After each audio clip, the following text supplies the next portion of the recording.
నమస్తే, welcome to Bharati TV. నేను బాపయ్య. నిన్న మొన్నటి నుంచి రాష్ట్ర వ్యాప్తంగా జరుగుతున్న డిస్కషన్ ఏంటంటే గూగుల్ డేటా సెంటర్ వచ్చేస్తుంది విశాఖపట్నానికి. అంతకుముందు ఆల్రెడీ సిఫీ అనే డేటా సెంటర్కి మంత్రి నారా లోకేష్ శంకుస్థాపన చేశారు.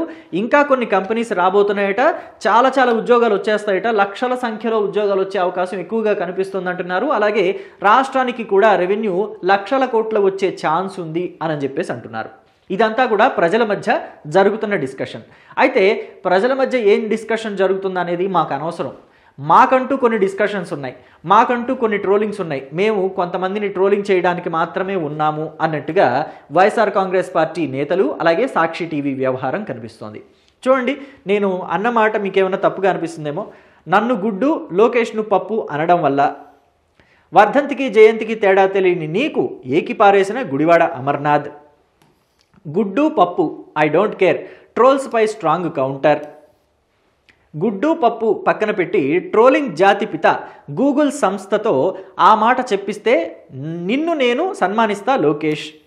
ఇవి నిన్నటి నుంచి కూడా సాక్షి పత్రికకి అలాగే ఇక్కడ ఎవరైతే గుడివాడ అమర్నాథ్ ఉన్నారో వైఎస్ఆర్ కాంగ్రెస్ పార్టీ నేత, ఆయనకి మధ్య జరుగుతున్న సంభాషణ తీరు. నిజంగానే లోకేష్ని పప్పు అనొచ్చా? నిజంగానే లోకేష్ ముద్దపప్ప?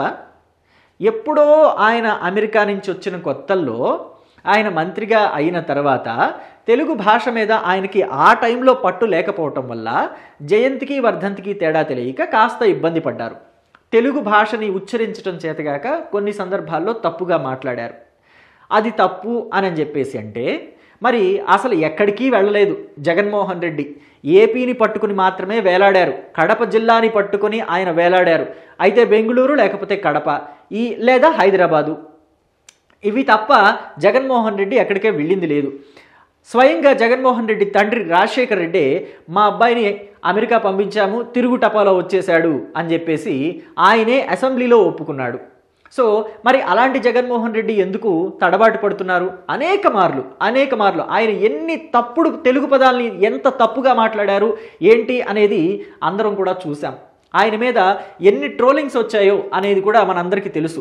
తెలుగుని ఇలా పలకడంలో ఆయనే సాటి అని చెప్పేసి నిరూపించుకున్నారు. తెలుగు మీద ఎన్ని ఆణిముత్యాలు ఆయన సృష్టించారో కూడా మనమంతా చూసాం. మరి ఆయన్ని కూడా ముద్దపప్పు శుద్ధపప్పు అనొచ్చా? లోకేష్ని ముద్దపప్పు శుద్ధపప్పు లోకేష్ అని అనటంలో తప్పు లేదు అని అనుకుంటే తెలుగు భాషని తప్పుగా ఉచ్చరించారు. వర్ధంతికి జయంతికి తేడా తెలియని మనిషి కాబట్టి ఆయన్ని శుద్ధపప్పు అని అనాలంటే మరి జగన్మోహన్ రెడ్డిని కూడా శుద్ధపప్పు అనొచ్చా? ఎందుకని అంటే జగన్మోహన్ రెడ్డి ఒకసారి బహిరంగ సభలో మాట్లాడుతూ రాష్ట్ర మహిళా ముఖ్యమంత్రి అన్నారు. అసలు ముఖ్యమంత్రి అనే విషయం ఆయనే మర్చిపోయి, ఎందుకంటే 2019 నుంచి 2024 వరకు ఆయనే ముఖ్యమంత్రి కదా. హోంమంత్రిగా అప్పుడు తానేటి వనిత ఒక టైంలో ఉన్నారు, అంతకుముందు మేకతోటి సుచరిత ఒక టైంలో ఉన్నారు. సో 2 సార్లు హోంమంత్రి మహిళనే. మహిళకి మేము హోంమంత్రి పదవి ఇచ్చామని చెప్పేసి గొప్పగా చెప్పుకొని వాళ్ళని కేవలం ఉత్సవ విగ్రహాల్లాగా పెట్టి వెనకాల చేయాల్సిందంతా వీళ్లే చేసుకున్నారు. అది వేరే విషయం, అందరికీ తెలిసిందే. అయితే అప్పుడు జగన్మోహన్ రెడ్డి తానే ముఖ్యమంత్రి అన్న విషయం మర్చిపోయి ముఖ్యమంత్రికి హోంమంత్రికి తేడా తెలియకుండా రాష్ట్ర మహిళా ముఖ్యమంత్రి అన్నారు. మరి ఆయన మహిళ అయిపోయారా ఆ టైంకి? లేకపోతే హోంమంత్రికి ముఖ్యమంత్రికి తేడా ఆయనకి తెలియలేదా? అప్పుడు తేడా తెలియలేదు అని అంటే జగన్మోహన్ రెడ్డిని ముద్దపప్పు జగన్ శుద్ధపప్పు జగన్ అని అనగలిగిన ధైర్యం ఈయనకుందా గుడివాడ అమర్నాథ్కి? అంటే లోకేష్కి తేడా తెలియలేదు కాబట్టి ముద్దపప్పు శుద్ధపప్పు అన్నారు, ఆయన మీద ఒక ముద్ర వేశారు. మరి జగన్మోహన్ రెడ్డి కూడా తేడా తెలియలేదు కదా, ఆయన్ని కూడా అలాగే ముద్దపప్పు జగన్ శుద్ధపప్పు జగన్ అనొచ్చా? ఇక ఎప్పుడూ లోకేష్ మీదకి ఒంటికాలు మీద వెళ్ళే రోజా, ఈవిడ వ్యవహారానికే వద్దాం. ఈవిడ అసలు తాను సినిమాల్లో హీరోయిన్గా పనిచేసిన అన్నాళ్ళు, క్యారెక్టర్ ఆర్టిస్ట్గా పనిచేసిన అన్నాళ్ళు, సింగిల్ టేక్ ఆర్టిస్ట్ అని, లేకపోతే అసలు ఆవిడంత గొప్ప నటి ఇంకొకళ్ళు లేరు అని చెప్పేసి గొప్పగా చెప్పుకుంటుంది కదా. ఆవిడే ఎలివేషన్స్ ఇచ్చుకుంటుంది, సొంత డబ్బా కొట్టుకుంటుంది కదా. ఆవిడ కూడా తడబడ్డారు ఒకసారి.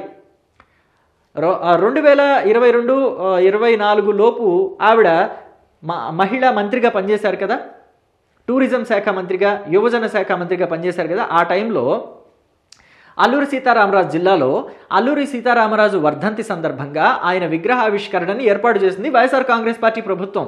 దానికోసం కేంద్రం నుంచి ప్రధానమంత్రి నరేంద్ర మోదీ కూడా వస్తున్నారు. ఏర్పాట్లు పరిశీలించడానికి కేంద్ర సహాయ శాఖ మంత్రి కిషన్ రెడ్డితో పాటు రోజా కూడా అక్కడికి వెళ్లారు. ఆ సందర్భంలో మాట్లాడుతూ అల్లూరి సీతారామరాజు జయంతి సందర్భంగా అని అన్నారు. సందర్భంగా అనే మాట కూడా రోజాకి పలకటం రాలేదు ఆ రోజు. అంటే తెలుగు సినిమాలో, తమిళ సినిమాల్లో, దక్షిణాదిలో అన్ని సినిమాలు చేసి తెలుగులో నేను చాలా గొప్ప గొప్ప సినిమాలు చేశాను, మహారాణిలా చేశాను, ఆ క్యారెక్టర్స్ చేశాను, ఈ క్యారెక్టర్స్ చేశానని చెప్పి డబ్బా కొట్టుకుంటుంది కదా రోజా. మరి రోజాకి కూడా తెలుగు పలకటం రాలేదా? నేను తెలుగు బిడ్డనని చెప్పుకుంటుంది కదా. తమిళనాడు ఆయన్ని చేసుకున్నా కానీ నేను తెలుగు బిడ్డని, అసలు నాకున్న అర్హత ఇంకెవరికి లేదని చెప్పి సెల్ఫ్ డబ్బా కొట్టుకుంటుంది కదా రోజా. మరి రోజాకు కూడా తెలుగు పలకటం రాలేదా? సరే, తెలుగు పలకటం రాలేదు, తడబడింది అనుకుంటే ఆ రోజు జయంతి కాదు వర్ధంతి. మరి జయంతి అని ఎందుకు మాట్లాడింది రోజా? అల్లూరి సీతారామరాజు జయంతికి వర్ధంతికి తేడా తెలియని స్థాయిలో రోజా ఉండిపోయిందా? అంటే ఆవిడని కూడా శుద్ధపప్పు రోజా, ముద్దపప్పు రోజా అనొచ్చా? సో దీని మీద మీ కామెంట్స్ తెలియచేయండి. ఖచ్చితంగా తెలియచేయాల్సిన అవసరం కూడా ఉంది. ఎందుకంటే వైఎస్ఆర్ కాంగ్రెస్ పార్టీ నేతలకి, ఆ పార్టీ కార్యకర్తలకి కూడా కనువిప్పు కలగాల్సిన అవసరం ఉంది. అయితే ఇంకొకటి, వాళ్ళకి కనువిప్పు లేదు అని మనం అనుకుంటే మనం కూడా కొంత పప్పులో కాలేసినట్టే. ఎందుకంటే రాష్ట్రంలో జరుగుతుంది ఏంటి అనేది వాళ్ళకి తెలుసు. కూటమి ప్రభుత్వం, అలాగే కూటమి ప్రభుత్వంలోని నాయకులు ఇక్కడికి రాష్ట్రానికి ఎంతటి స్థాయిలో పెట్టుబడులు తెస్తున్నారు, దానివల్ల రాష్ట్రానికి ఎంత ఉపయోగం, దానివల్ల కూటమి సర్కార్కి ఎంత మైలేజ్ వస్తుంది అన్న విషయం కూడా వాళ్ళకి తెలుసు. దీన్ని అంతా కూడా డ్యామేజ్ చేయడానికి కేవలం వాళ్ళ రాజకీయ స్వలాభం కోసం, వాళ్ళ రాజకీయ దురుద్దేశాలతోటి రాష్ట్రం మీద కూడా విషం జల్లడానికి వైఎస్ఆర్ కాంగ్రెస్ పార్టీ నేతలు ట్రై చేస్తున్నారంటే వాళ్ళు ఎంత అధఃపాతాళానికి పడిపోయారనేది మనందరికీ కూడా అర్థమవుతుంది. సో దీన్ని బట్టి వాళ్ళు ప్రస్తుతం టాపిక్ డైవర్ట్ చేసే పనిలో బిజీగా ఉన్నారు. రాష్ట్రంలో జరుగుతున్న అభివృద్ధిని అంతా కూడా పప్పు, లోకేష్ అనే దాని మీద టాపిక్ని మార్చి అందరి దృష్టిని మరల్చాలి అని చెప్పేసి ట్రై చేస్తున్నారు. కానీ ఇప్పుడు జరగాల్సిన డిస్కషన్ ఏంటంటే రాష్ట్రానికి ఎంత పెట్టుబడులు వస్తున్నాయి, మన రాష్ట్ర యువతకి ఎన్ని ఉద్యోగాలు వస్తాయి, డేటా సెంటర్ల వల్ల ఉపయోగం ఏంటి, ఏఐ విశాఖపట్నానికి రాబోతుందా, అసలు విశాఖపట్నం భవిష్యత్తులో డేటా సిటీగా మారిపోతుందా, ఏఐ సిటీగా మారిపోతుందా ఏంటి అసలు. అంటే ఒకప్పుడు విశాఖపట్నం సెకండ్ గ్రేడ్ సిటీగా ఉండేది, భవిష్యత్తులో విశాఖపట్నం ఒక బాంబే లాగా, ఒక పూణే లాగా, ఒక గురుగాం లాగా, ఒక బెంగళూరు లాగా, ఒక హైదరాబాద్ లాగా, ఒక చెన్నై లాగా మారిపోబోతుందా, లేకపోతే వాటన్నిటినీ తలదన్నే ఒక పెద్ద నగరంగా అవతరించబోతోందా? ఇలాంటి వాటి గురించి మనం డిస్కస్ చేయాలి. సో వైఎస్ఆర్ కాంగ్రెస్ పార్టీ నాయకుల ట్రాప్లో పడకండి. ప్రభుత్వం చేస్తున్న మంచి పనుల గురించి డిస్కస్ చేయండి. మనం ఇక్కడ ఎలాంటి, అంటే ఇప్పుడు చదువుకుంటున్న విద్యార్థులు కూడా ఎలాంటి కోర్సులు తీసుకుంటే మనం ఇక్కడ భవిష్యత్తులో రాబోయే కంపెనీల్లో ఉద్యోగాలు తెచ్చుకునే అవకాశం ఉంటుంది అనే దాని మీద కూడా డిస్కస్ చేయండి.